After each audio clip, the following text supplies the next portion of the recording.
Yes, hi. Today I want to talk about the deception about the parable of the 10 virgins. So I'm going to just jump right into it and go to the parable of the wise and foolish virgins. Okay, so the kingdom of heaven shall be likened to 10 virgins who took their lamps and went out to meet the bridegroom.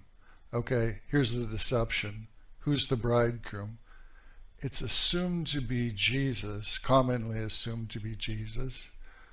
Doesn't have to be. Let's take a look at Revelation 18:23.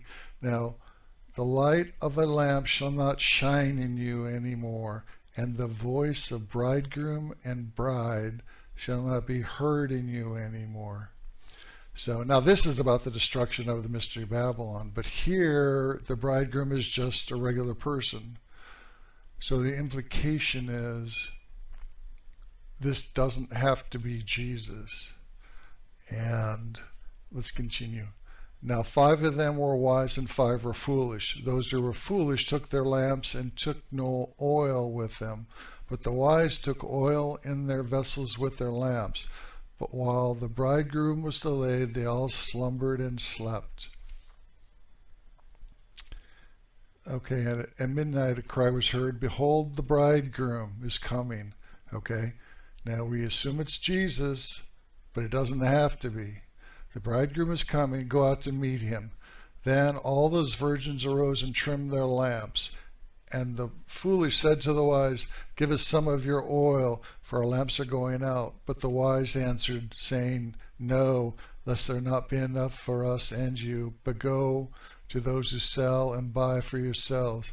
And while they went to buy, the bridegroom came, and those who were ready went in with him to the wedding, and the door was shut. Okay, so here's another bridegroom. We assume it's Jesus. Now in this case, it really does look like Jesus. Okay, but so let's continue. And those who were ready went in with him to the wedding, and the door was shut. Afterward the other virgins came also, saying, "Lord, Lord, open to us." But he answered and said, "Assuredly I say to you, I do not know you. Watch therefore, for you know neither the day nor the hour in which the Son of Man is coming." So this is kind of a clue that something is wrong. Also notice here the language "Lord, Lord." Why didn't they say that earlier? Why didn't they say Jesus earlier? Why bridegroom?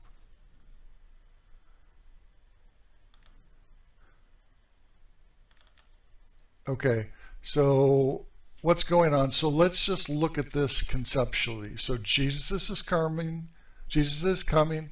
The virgins have to make a decision. The foolish virgins ask the wise ones a question. The wise ones are not able to answer the question to the satisfaction of the foolish ones. The foolish virgins must seek their own answer. Time runs out. The foolish virgins make the wrong decision. But why is there confusion requiring a decision in the first place? In other words, when Jesus comes, why is there confusion? There shouldn't be. If we're talking about Christians, there shouldn't be any confusion. Okay? So the fact that confusion even exists is kind of a red flag that something weird is going on. Now, think about it. When Jesus comes back at the end of the tribulation, there are no virgins. There are no Christians. The wise virgins were killed for refusing the mark of the beast. The foolish virgins converted to a new religion and took the mark. There are no Christians left.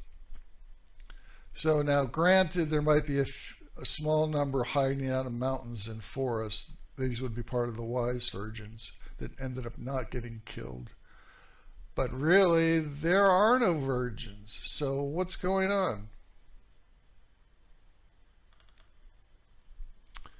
So then what we have to do, instead of focusing on the return of Jesus, I want to focus on the last time we know that there are virgins, and that occurs right before everybody is forced to take of the mark of the beast. Okay? That's the last time. So then at that time we have the Antichrist and the false prophet. So what if the name of the false prophet is Jesus? And then, so the fake Jesus arrives and meets the wise and foolish virgins. And then he eventually forces the virgins and everybody else to make a decision. Join his religion or die. The wise virgins choose death. The foolish virgins don't like that option, and they join his religion and take the mark. What is religion? I believe it's Islam.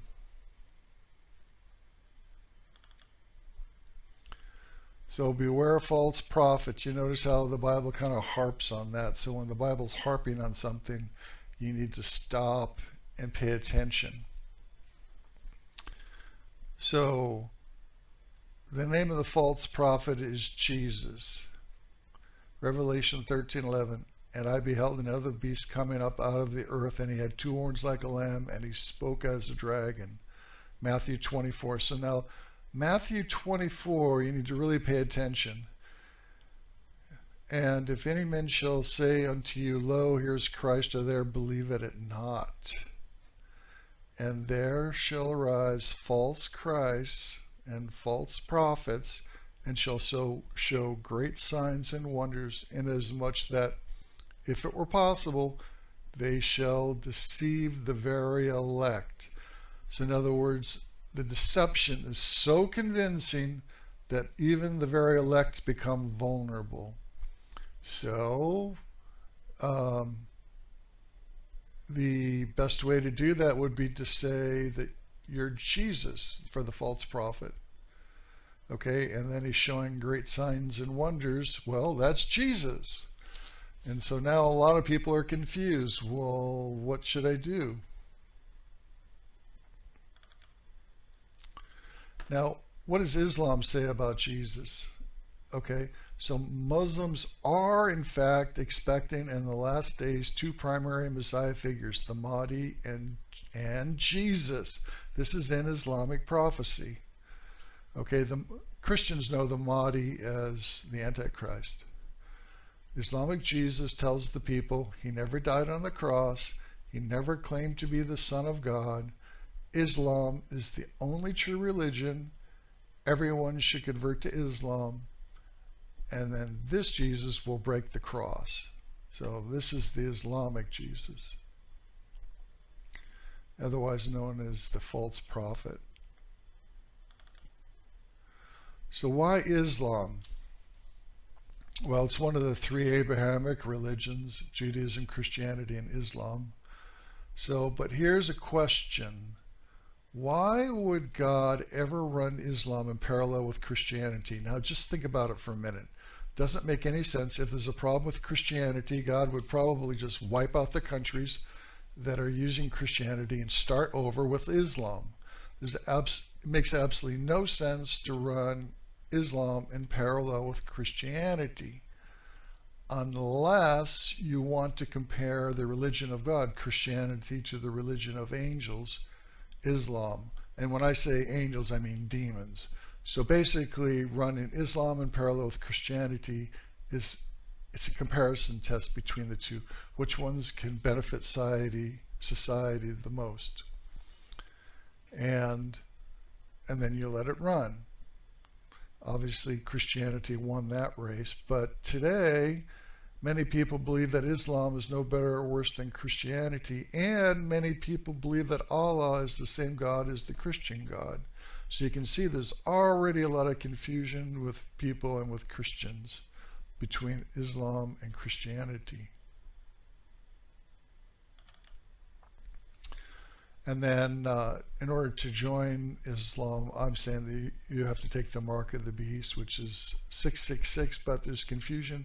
666, 665, 616. So I'm going to go into that in another presentation.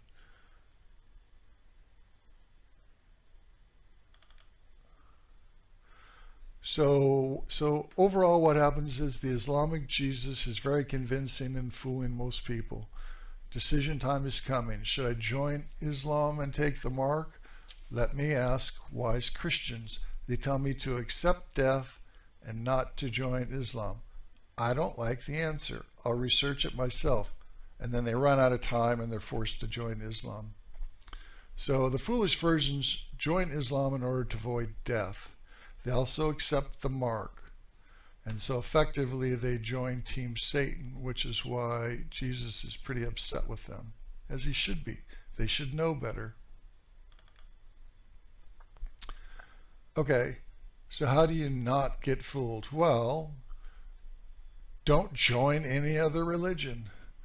But one way to look at this is if Islam or any other religion is so great, then why are you not clamoring to get into those societies? Seriously, where on the earth is anything better than the Christian world? Shouldn't at least one of them be a shining beacon on a hill? You know, so a place that you really want to get into? In fact, it's the reverse. Muslims want to get into Christian countries. Now, of course, the Christian countries are turning ex-Christian, and it's now the religion of equality that's the primary driving force in the Christian world. And that's a problem. So if you want to avoid getting fooled, reject the ideas of equality. So Matthew 25, and while they, the foolish virgins, went to buy, the bridegroom came, and those who were ready went in with him to the wedding, and the door was shut. Afterwards the other virgins came, saying, Lord, Lord, open to us. But he answered, assuredly I say to you, I do not know you. Watch therefore, for you know neither the day nor the hour in which the Son of Man is coming. Yeah, but wait a second. We know that Jesus is coming 7 years after the Antichrist rises, and 3.5 years after he quits the sacrifices on the Temple Mount. And then we're also going to see the mark of the beast, the false prophet, and then he comes back during the Battle of Armageddon. So what is this? You know, neither the day nor the hour. And so the reality is we do know when he's coming, approximately. But what this is implying is, this is what I think, that before he comes, he's going to cause great things to happen, which are going to harm a lot of people. And we don't know when those things are going to come. And that's what we have to watch out for. So,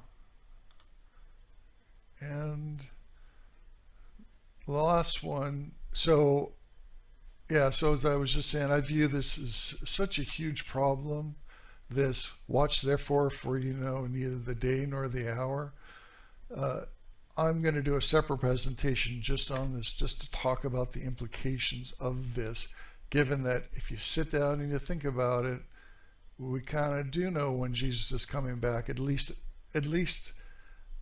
7 years before he gets here, we'll know he's coming, right? So yeah, this is a big problem. And that's it. Bye.